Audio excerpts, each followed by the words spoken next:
नमस्कार. Saroj cooking world मराठीमध्ये आपलं स्वागत आहे. तर आता संक्रांतीसाठी आपण तीळ लाडू, तीळवड्या नेहमीच बनवत असतो. तर मी आज तुम्हाला एकदम सोप्या पद्धतीने तिळाची वडी शेअर करणार आहे. त्याच्यासाठी मी इथे 2 बाऊल तीळ घेतलेले आहेत, पण याच्यातले आपल्याला 1 बाऊल तीळ लागणार आहेत आणि दुसरे मला दुसऱ्या पदार्थासाठी एकदाच असे भाजून ठेवणार आहे. तर इथे मी हे तीळ चांगले भाजून घेणार आहेत. तीळ भाजताना गॅसची फ्लेम अगदी कमी ठेवायची आहे, जेणेकरून त्याच्यातलं जे नॅचरल ऑइल असतं ना ते बाहेर आलं नाही पाहिजे. आपण तीळ भाजताना हे पॉलिशवाले तीळ घेतलेले आहेत. तुम्ही अनपॉलिशसुद्धा तीळ वापरू शकता. अनपॉलिश तीळ घ्याल तेव्हा ते तुम्ही स्वच्छ धुवून वाळवून घ्यायचे आहेत, कारण वाळू वगैरे असते त्यामुळे लाडवामध्ये कचकच लागण्याची शक्यता असते. इथे आपले तीळ हे आता भाजून झालेले आहेत. अगदी थोडा वेळच भाजायचे आहेत. चटचट आवाज आला की आपल्याला काढून थंड करून घ्यायचे आहेत हे तीळ. तर तुम्ही बघू शकता आपले हे तीळ चांगले भाजलेले आहेत. भाजताना सांगितल्याप्रमाणे गॅसची फ्लेम अगदी कमी ठेवायची आहे. तसेच शेंगदाणे घेतलेत 1 बाऊलभर आपण, ते सुद्धा आपल्याला चांगले भाजून घ्यायचे आहेत. या भांड्याला कुठेही डाग पडला नाही अशा पद्धतीने आपल्याला शेंगदाणे भाजून घ्यायचे आहेत. आणि शेंगदाणे बघू शकता कुठेही डाग न पडताना भाजलेले आहेत. म्हणजे शेंगदाण्याला डाग पडला आहे पण भांडं आपलं चांगलं स्वच्छ आहे. अशा पद्धतीने आपल्याला अगदी स्लो फ्लेमवरती हे सगळं भाजून घ्यायचं आहे. आता इथे मी सुकं खोबरं घेतलेलं आहे, त्याची आधी काळी पाट काढून टाकलेली आहे आणि आपल्याला हे चांगलं बारीक असं किसून घ्यायचं आहे.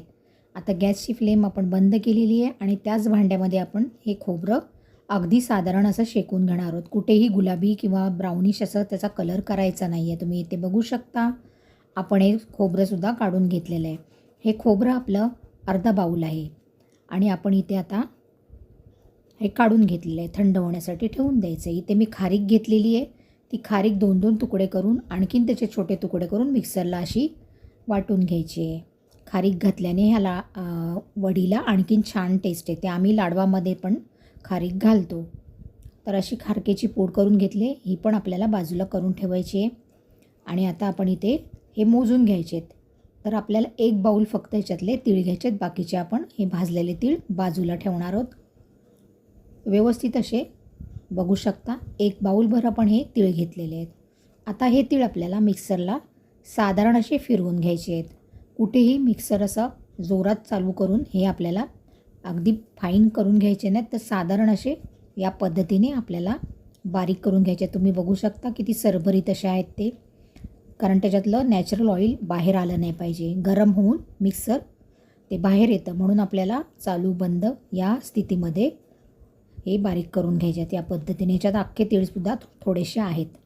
तर आता आपण तीळ बारीक करून घेतलेत ना, आता आपण शेंगदाणेसुद्धा याच पद्धतीने सालं काढून व्यवस्थित असे साधारण बारीक करून घ्यायचे आहेत. एकदम फाईन करायचे नाही, मग त्याच्यातलं तेल बाहेर येतं. तर तुम्ही इथे बघू शकता शेंगदाणेसुद्धा आपण छान प्रकारे बारीक करून घेतलेले आहेत आणि ह्या ताटामध्ये आपण सगळं साहित्य काढून घेणार आहोत.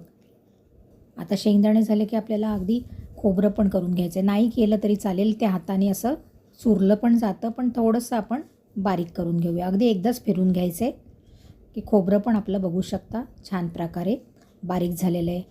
खोबरं आणि खारीक घातल्यामुळे या वडीला आणखीन सुंदर अशी चव येणार आहे.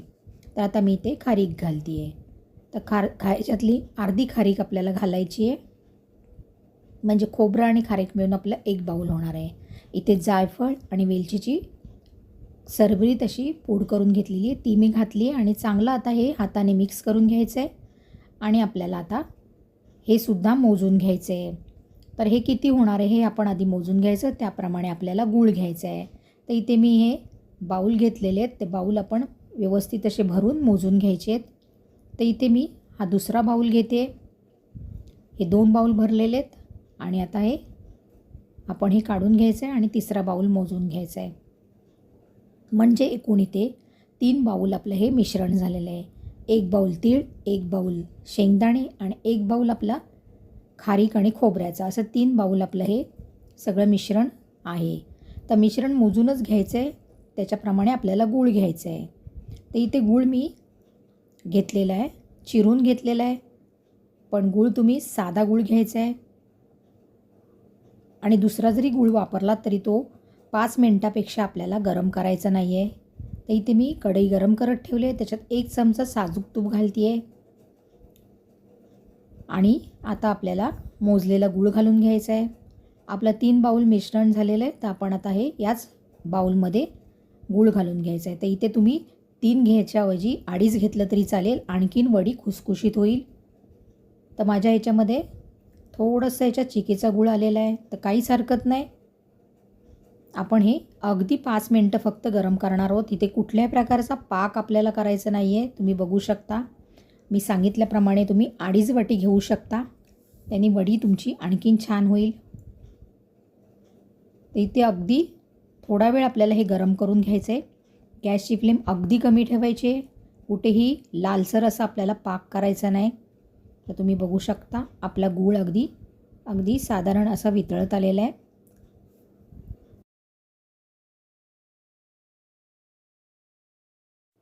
तर तुम्ही बघू शकता सगळ्या गुठळ्या गुळाच्या वितळलेल्या आहेत आणि आता आपलं गूळ तयार झालेला आहे. हा आपण पाक केलेला नाही आहे, साधारण गूळ वितळवलेला आहे आणि लगेचच आपल्याला हे मिश्रण घालून घ्यायचं आहे.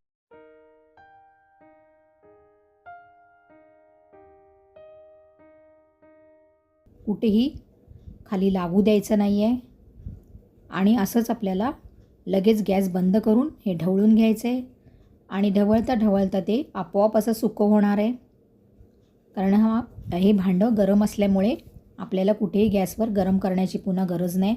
तर तुम्ही बघू शकता अगदी 5च मिनटात हे थंड झालेलं आहे आणि आता आपण हे एका ताटाला काढून घ्यायचं आहे. ताटात काढून घ्यायचं आहे. तर ताटाला आधी तुम्ही तूप लावून ठेवा.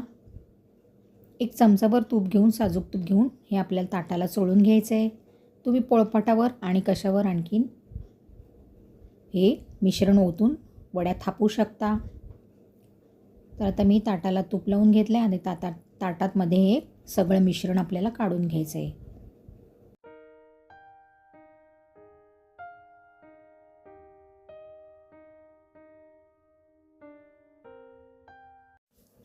असं सगळं मिश्रण काढून घ्यायचे आणि लगेचच आपल्याला हे थापून घ्यायचं आहे. तुम्ही बघू शकता कढईला अजिबात करपलेलं नाही आहे, व्यवस्थित सगळं मिश्रण निघालेलं आहे.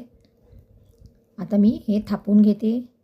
थापताना असं व्यवस्थित स्प्रेड झालं पाहिजे म्हणून एक वाटी घेऊन त्याच्या बुडाशी आपल्याला थोडंसं तूप लावून ते चांगलं प्रेस करून थापून घ्यायचं आहे. प्रेस करून थापून घ्या म्हणजे वड्या चांगल्या पडतील आणि बोटाने अशा कडा व्यवस्थित दाबून घ्या. चांगला असा व्यवस्थित पसरवलं ना की ते व्यवस्थित अशा वड्या पडतात. आता मी ते भाजलेली खसखस घेतली आहे 1-2 चमचे, ती ह्याच्यावर घालून घेणार आहे. वडीला छान चव लागते. ती पसरवली का पुन्हा आपल्याला ते वाटीने फिरवून घ्यायचं आहे आणि आवडत असल्यात पिस्ता, बदामाचे काप घाला. इथे मी बदामाचे बारीक तुकडे घातलेले आहेत.